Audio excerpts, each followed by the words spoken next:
Muito importante que você tenha em mente essa linha de raciocínio que eu vou te ensinar quando você for defender o réu, especialmente em se tratando de pedido de indenização por danos morais. Imagine a seguinte situação hipotética. João vem conduzindo sua moto quando Pedro bate na traseira da moto e foge deixando João no chão. João ajuiza uma ação pedindo uma indenização por danos morais contra Pedro, fundamentando seu pedido na omissão de socorro que causaria dano moral in re ipsa. O que é dano moral in re ipsa, Diógenes? Bem, que alguém seja condenado a pagar uma indenização a outra pessoa, em regra, deve haver a prova de uma conduta e de um dano. Você deve provar que determinada pessoa praticou determinada conduta e que aquela conduta te causou determinado dano. Só que existem situações nas quais o dano moral é presumido. Trata-se de dano moral in re ipsa. Aquela conduta acarreta como consequência lógica um dano moral e você não precisa provar esse dano. Exemplo.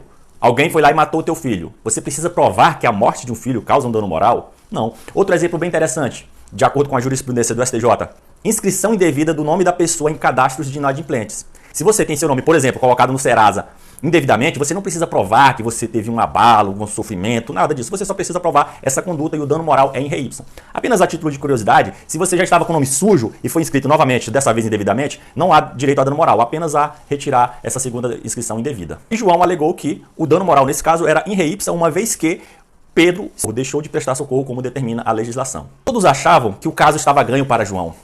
Todo mundo achava que Pedro ia perder o caso, afinal estava tudo provado. Só que havia um detalhe, que não podemos nem chamar de detalhe, tão importante que é, que eles não haviam levado em consideração. Qual seja, o advogado do Pedro acompanhava o perfil do professor Diógenes e não perdia uma dica, não perdia uma postagem. Toda vez que o professor Diógenes postava um conteúdo no Instagram, ele curtia, comentava, compartilhava, mandava um direct, salvava.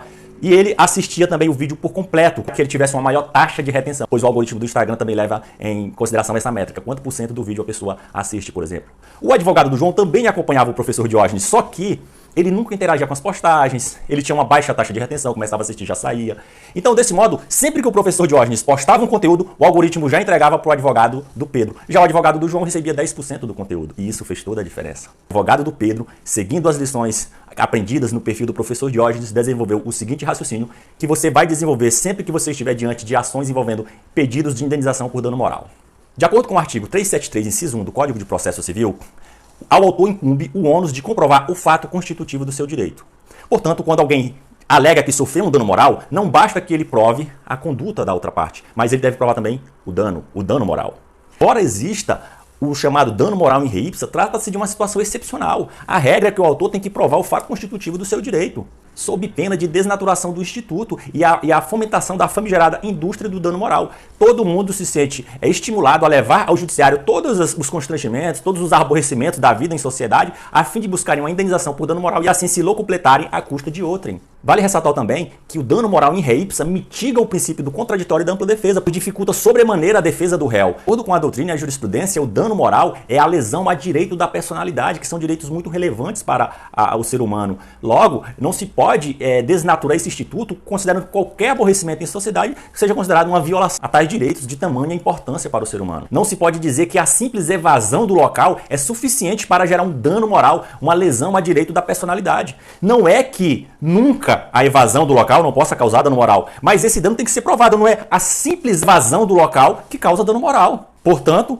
como a parte não se desincumbiu do seu ônus de comprovar o fato constitutivo do seu direito, a saber, o dano moral, seu pedido deve ser julgado improcedente. Você vai elevar essa linha de raciocínio alegando sempre que possível que aquela conduta causou um mero aborrecimento, um dissabor, um transtorno, mas que isso não tem a gravidade a ponto de configurar uma lesão a direito da personalidade.